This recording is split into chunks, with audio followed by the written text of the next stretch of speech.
The original Octopath Traveler released in 2018 as a Switch exclusive at that time and was a very traditional turn-based RPG from Square Enix that told 8 stories via 8 different characters.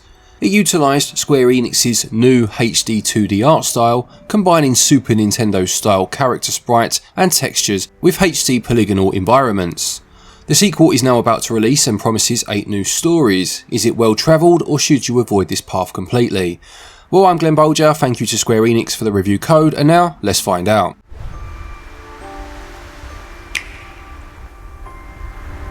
So much like the original game, Octopath Traveler 2 has an ensemble cast of 8 characters, each with their own story to tell, and you do not have to have played the first game to play this one.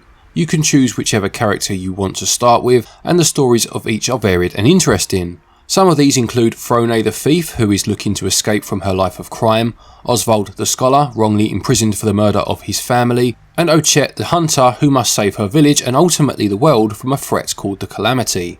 Now, I only played about 5 hours of the first game in the series, so I don't know exactly how it was handled there, but here the 8 stories will intertwine in that you can meet other characters along the way, taking time to play their chapters, and they will then join your party, meaning that you can follow multiple stories in one playthrough rather than treating them as completely separate entities, and there is a final 9th story that ties everything together.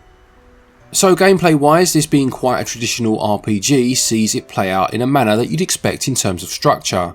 You'll make your way from location to location, fulfilling objectives for your main quest for each of the characters and learning more about their story as you go. You'll meet characters along the way that may join you for a while, and as just mentioned, you'll also interact with some of the other main playable characters during your chosen character's playthrough. Each of the 8 characters has 2 path actions, increased from the first game in which there was 1, and these are basically abilities that fit into their personalities and will need to be used at times to gain an advantage. For example, Frone, my starter character, is a thief, and her path skills allow her to ambush characters, knocking them out cold, or to steal from them, which will be needed at certain points. Sometimes activating these will call for a battle to be carried out, and the reason you have 2 is that one is available during the day and one at night, and you can cycle between day and night at any point by pressing ZR.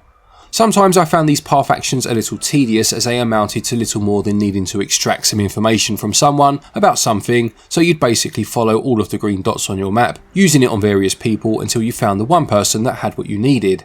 Other times it was used better though, such as having to level up to an appropriate point to be able to ambush a stronger foe and get to something behind them. At these times it felt as if it served a better purpose.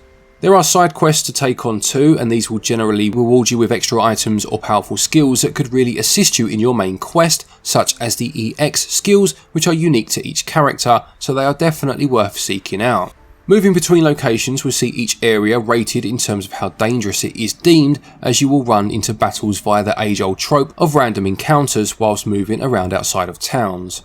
You'll be pulled into a turn-based battle with each character, friend or foe's turns shown on the bar at the top of the screen. The break and boost system returns from the first game, but for those that never played that, the basic premise is that attacking an enemy with a weapon or spell that they are vulnerable to will remove one of their shield points. When this number hits 0, you will break the enemy, stunning them for a while and allowing you to do more damage. Every time you attack, you will earn a boost point, and you can use these points within a turn to do increased damage, and using these on an enemy in the break state will cause substantial harm. New to this game though are latent powers. Breaking an enemy or taking damage yourself will fill your latent power gauge, and once full you can activate this by pressing X. The power differs between the 8 characters, with Frone's for example granting you 2 goes in one turn, whereas other characters include allowing a multiple target attack to focus on just one enemy instead, but at a much greater potency. Knowing when to unleash these adds a further layer of strategy to battles to go along with using your boost points at the opportune moment. I also really liked that you could equip your character with more than one weapon and switch between these in battle. This reduced the risk of getting stuck in a battle not being able to deal break damage, and whilst a small detail, it's amazing how many JRPGs exclude such seemingly obvious quality of life features.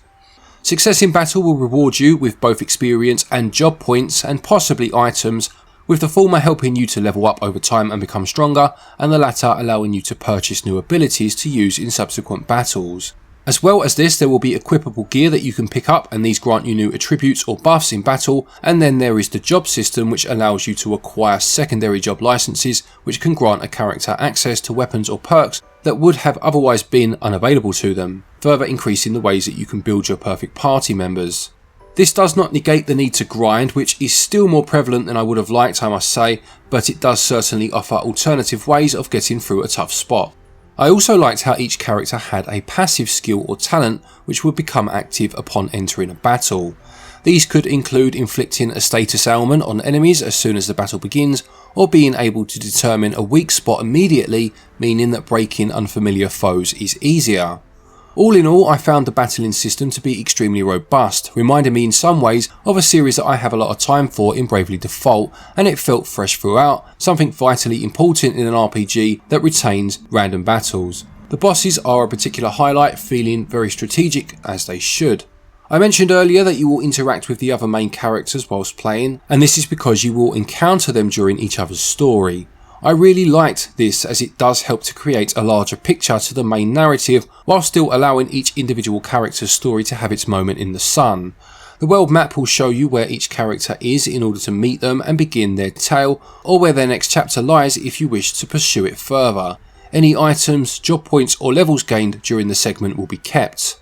This was a good idea, as getting to know them briefly as an accomplice but then having to wait till their playthrough to know anything meaningful about them would have been quite jarring, and having their paths intertwine seems a much more organic way of treating a story with multiple threads. You can decline to play their segment if you want to just focus on your chosen character, and can visit a tavern later to access these chapters if you change your mind. You can also swap party members here too. The characters are all very different to use, with some relying on physical attacks, other being more magic based, and a few such as Ochet the Hunter mixing things up by being able to capture enemies and use their skills in future battles. Gameplay is incredibly solid, presenting like a modernised RPG but with a strong classic feel flowing through it, and this is backed up by some fantastic storytelling. Some parts do feel a little plodding, which slows the pace down a tad, but on the whole gameplay gets 18 out of 20. Controls do exactly what they need to do, menus in battle are a little cleaner than those out of it I would say, but they also get 18 out of 20. In a similar vein to its predecessor, Octopath Traveler II uses Square Enix's HD 2D look, with 2D characters moving around on a 3D, almost dioramic environment. The style has been used on a few other games since its inception, such as Triangle Strategy and the Live Alive remake, and in all honesty I was starting to feel as if it would begin to lose its impact on each use, but I have to say that this is no way the case in this game. The lighting and blur effects used here are the best I've seen yet from this particular art style, and shows that there is certainly further room to grow in meeting its full potential. The use of light and shadow is simply exceptional, and the way the foreground and background will blur or snap back into focus when needed adds a layer of depth that is beautiful to look at. Add to this the great use of panning shots in certain scenes, and the production values in terms of the overall aesthetic are simply sublime. Then there is the variety in locations and the subtle changes between night and day, as well as the sections where you will travel across the waters and oceans, which again just look breathtaking. There are a few bits that look a little out of place. The quality of the animation didn't always match the settings, you'll see a lot of the same character models used in towns, and I personally didn't like the artistic choice to display bosses during battles as large, completely still characters. This was quite jarring for me in all honesty, but on the whole I must say the game is an absolute treat to look at. In terms of the audio, well, it is quite simply beautiful. The score is so layered and varied but remains strong throughout. You have high-octane swashbuckling moments tempered with much more serene and calming melodies that reminded me a little of John Williams' original Jurassic Park score, setting the scene for something grandiose whilst always remaining quite understated. There are moments such as the Temenos story where he is beginning to unpick a mystery, and the 1920s jazz-style music that begins to play is right out of film noir, with just a hint of Pink Panther in there too. Voice acting is available in both English and Japanese, and I felt this was of a high standard throughout. The game does a great job in general of making you care about such a huge ensemble cast, and the strong voice acting definitely plays a big part in this. Being ultra critical, there were a couple of occasions where the music didn't quite fit the on-screen action, despite still being of a high standard, and I will say that whilst the battle music is good, it's something that could have been in any number of Square Enix games over the years, and loses a little of its luster because of it, not quite sounding as fresh as what is heard elsewhere, again despite being of a very high quality. Visuals are another win for Square Enix's HD 2D, with a sublime and beautiful world to explore, and score 19 out of 20. Audio is beautiful and varied, with just a couple of tiny niggles stopping top marks. It also gets 19 out of 20. Octopath Traveler 2 cost £49.99 and regional equivalents are on your screen now. As mentioned, there are 8 full stories, one for each character, and a final chapter on completion of these, and this makes for a lengthy adventure. But for me, it's not just about this, and I found the structure and the way it dealt with these characters very refreshing, feeling a bit like a mixture of Live Alive and Bravely Default, as I mentioned earlier. The production values are incredibly high too, and the choice of both English and Japanese voice acting further accentuates this. A little too much grinding in places knocks this score down a tiny bit, but value gets a very impressive 19 out of 20.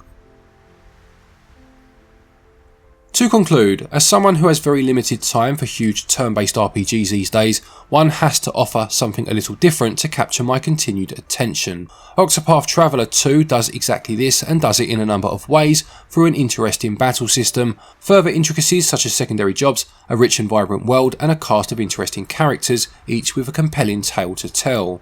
It remains true to its classic roots whilst updating things enough to make this feel like a modern classic. Fans of the original will look forward to 8 new stories, and newcomers can confidently jump in here without needing to play the original game. This is up there for me with Bravely Default 2 as being my favourite turn-based RPG on the Switch.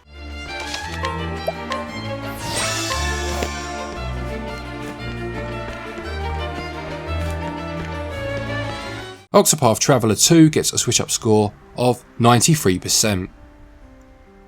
Thank you everybody for watching this review. I hope you enjoyed it. Please do remember to leave a like if you did. Don't forget, if you are looking for eShop credit to pick up this game or any other for that matter, you can get it via our website switchup.gg, and if you use the code SwitchUp you can save 5% off of your order. Doing so obviously saves you a little bit of money, but it also helps the channel out a lot, which is much appreciated. There's also a link down there to Play Asia if you're looking to import any games. Again, use the link down there, use the code, and you can get yourself 5% off of an order from there. A quick thank you to our patrons and our channel members for your continued support, and to each and every one of you for watching our videos. Take care, and until next time, happy gaming.